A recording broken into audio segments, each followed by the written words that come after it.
I'm hearing that you've grown beyond the box of the old paradigm. You've grown beyond the prisons of the mind. You've grown and expanded so much that those old systems can't even contain you. They can't even hold you. And it's no longer even a fight. You've created an entirely new paradigm, an entirely new reality, and you're living from the inside out. Metaphysical mastery could have to do with this. You've been on a journey of learning how to create your own reality, realizing that you are a mentalist, or in the old ways of looking at it, a magician of your own reality. And all of the elements of reality creation are at your disposal. And you've been learning how to use your wand, use your creative imagination, and that creative spark that you carry. You've also been learning how to use your sword of discernment and realize the power of your mind, the power of your thoughts, that all is mind. And based on what you pay attention to, your selective sorting system will bring you more synchronicity of that, will bring you more manifestation of that. So you're no longer fighting the old, you're creating the new, and you've simply outgrown people's labels and identifications of you. So you may not even feel upset about it anymore. You just may simply feel detached. The sage here comes bearing a message for you alongside the wolf and the owl and these creatures that can see through the night, and that of the pack that has the senses that are so sharp and intact. That you have become wise, my friend, attuned and connected to the spirit realm. Even in this modern world, in this age of technology, you walk as a modern mystic. You walk in spiritual awakening journeys. You live in synchronicity. And that wisdom has guided you to realize that you needed all those people, those opposing forces, those people that doubted you, the old paradigm systems and structures that are now crumbling. And yes, there may be a timeline split where it exists simultaneously here, and as we're in the new earth, as we're creating the golden age. But still, that is not the reality that you have chosen. You've chosen to be at the leading edge, to be co-creating this new world, not just for yourself, but for the planet, for humanity, for the galactic councils of light. And this is the wisdom that you carry. So you realize that you needed those bad actors, you needed those opposing forces in order for you to go from rags to riches. And actually, that's the true test of it. As you have your breakthrough, as you step into your success, instead of turning back and being like, oh yeah, look at me, I did it. No. Staying quiet and just saying, thank you. Thank you for everything that you taught me. Thank you for those that taught me about how to be in my power, by what the experience of what it was like to not be in my power. Thank you for those that doubted me, to help me trust myself and not be reliant on external approval. Thank you for the systems that were broken, that taught me how to create them from the inside out, instead of being overly reliant on systems in the first place. It's literally turning to that old paradigm, to that old life, and saying, thank you for everything that you taught me. You've simply outgrown the box.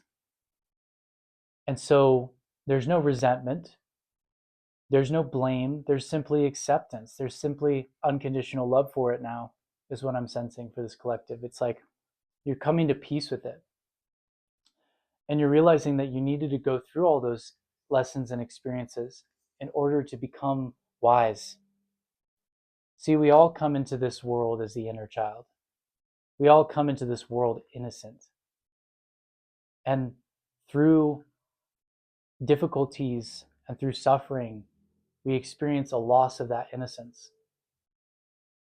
And then as we go on our awakening journey, as we heal, as we go into the mysteries, as we develop ourselves, as we alchemize, as we discover our gifts, as we discover our calling and our purpose, as we unlock our creative capacities as creators, we go full circle on the hero's journey and reclaim that innocence.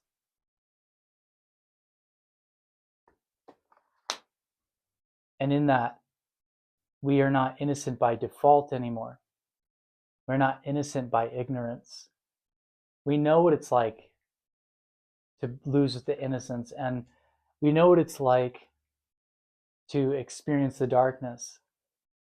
So then, as we return to innocence, as we reclaim our true essence, as we remember who we truly are, we are now innocence that is tempered by wisdom.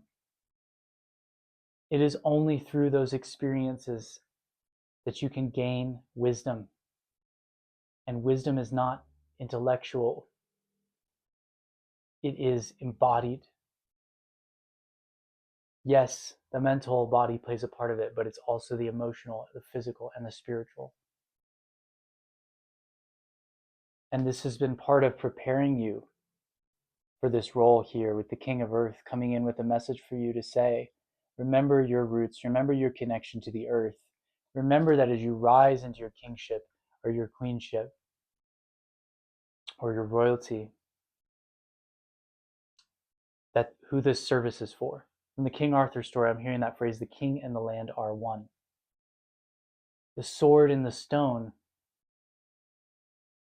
represents the power that comes from being in alignment with the land. That is why Arthur is the only one that can pull the sword. It doesn't have to do with brute strength. There are people that are much bigger and much stronger than him. But the land chose him because he was true of heart. So ancient Avalon may be significant. You may feel connected to the fairies, or some of you have Scottish or Irish or European and indigenous ancestors. And part of this has been reclaiming those roots, or some of you could be felt connected to your indigenous ancestors from other parts of the world. But particularly, I'm feeling that Avalonian connection coming in right now. And this is connected to your flow state. Because now as you've forgiven, it's a type of nobility, right?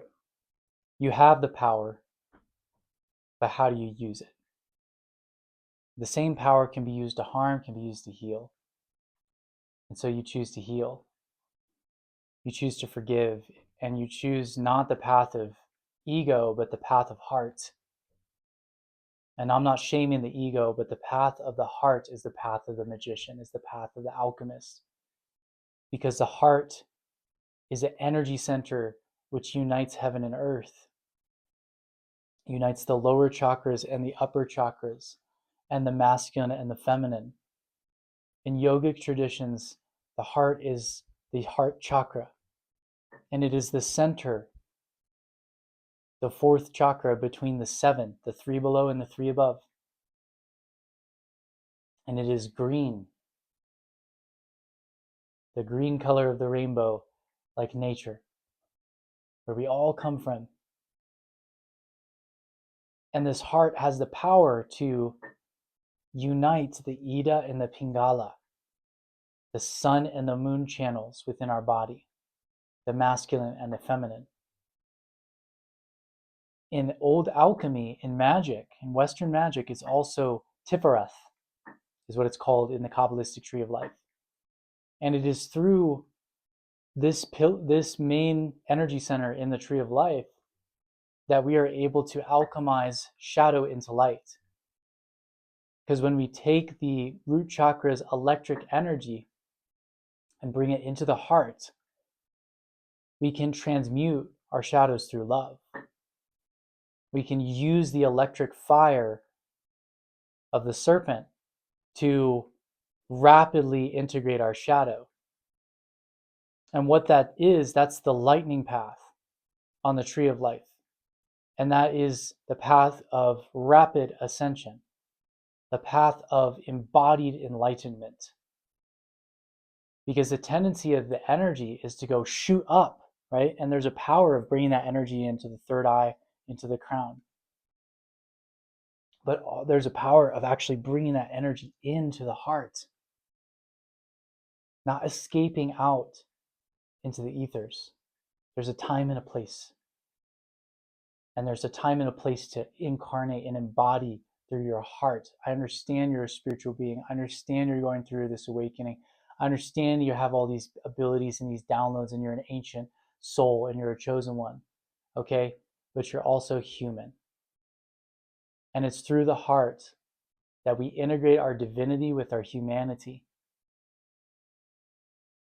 that we're able to live as a whole being and not develop a spiritual ego and not disassociate from ourselves because it's uncomfortable being embodied.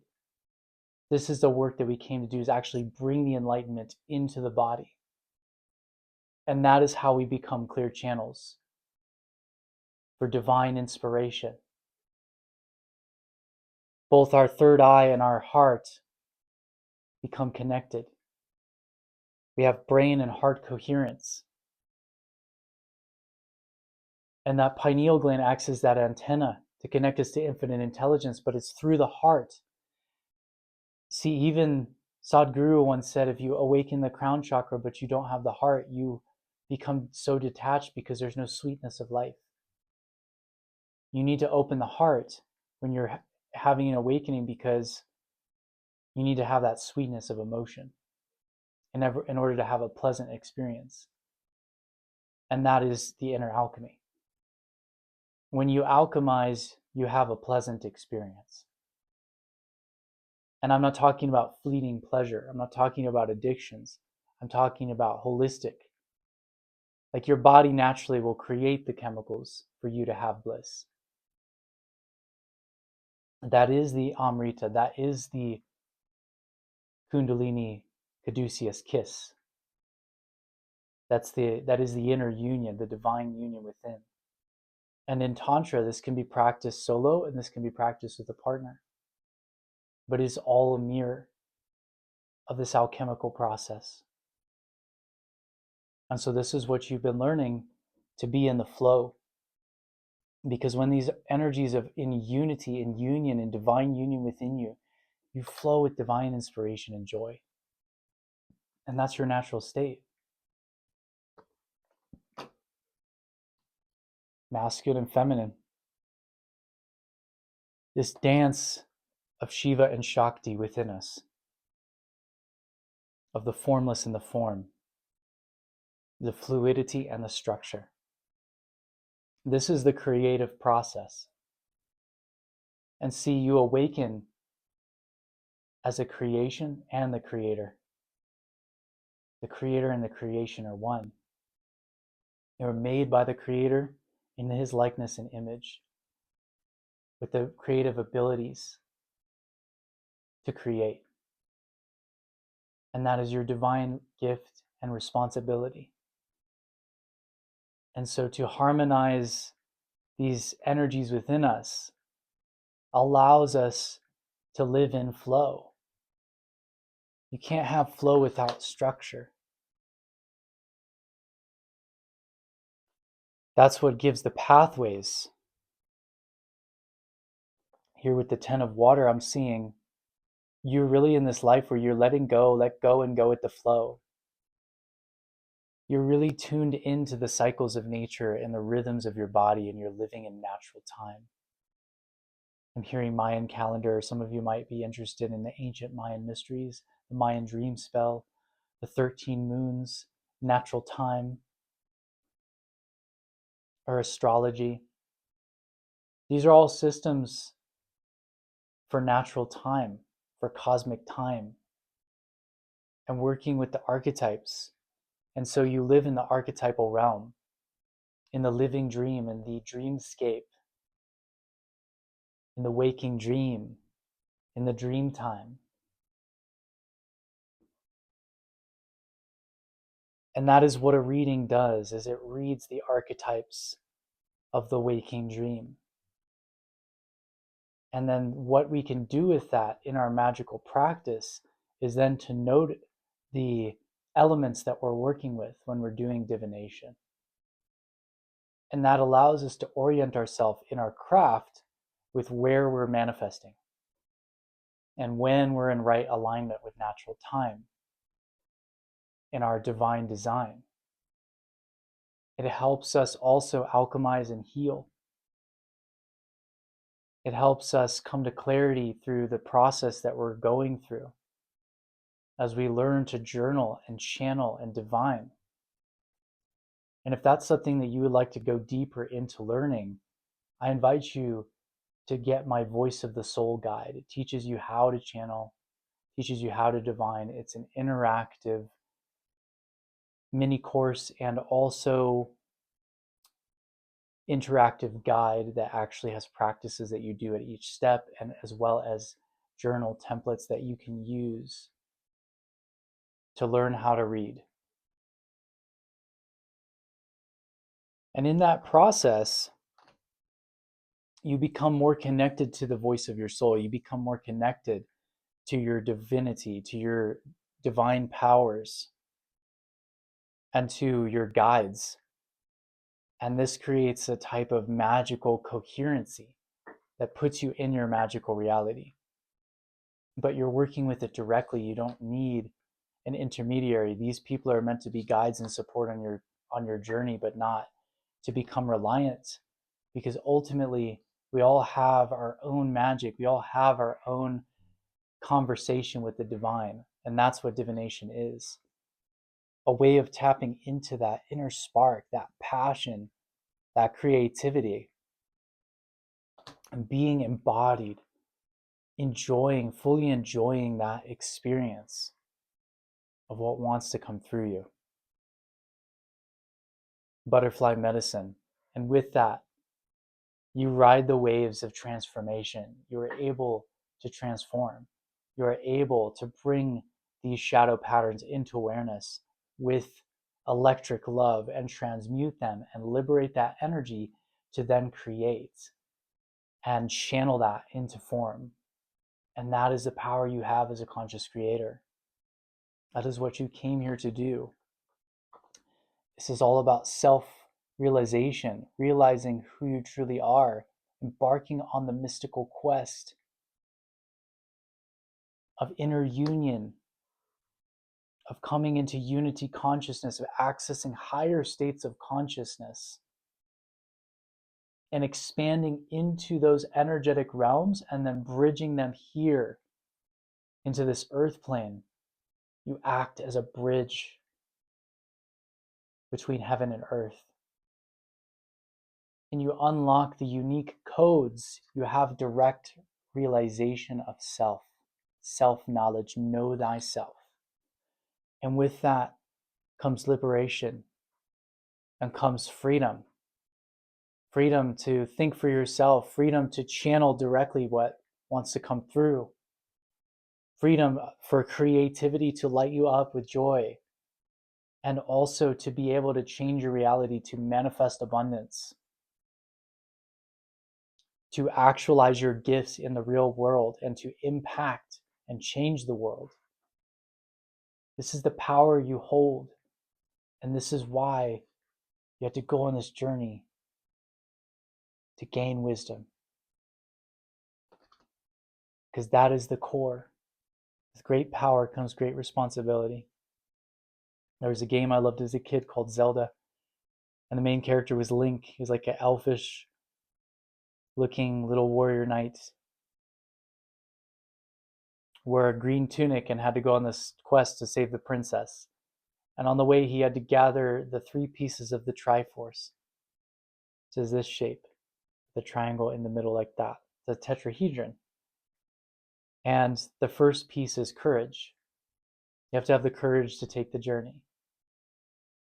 The second piece is power. You need power in order to transform the world. And the third is wisdom. And you need the wisdom to know how to use it. And that is the hero's journey that you've been on.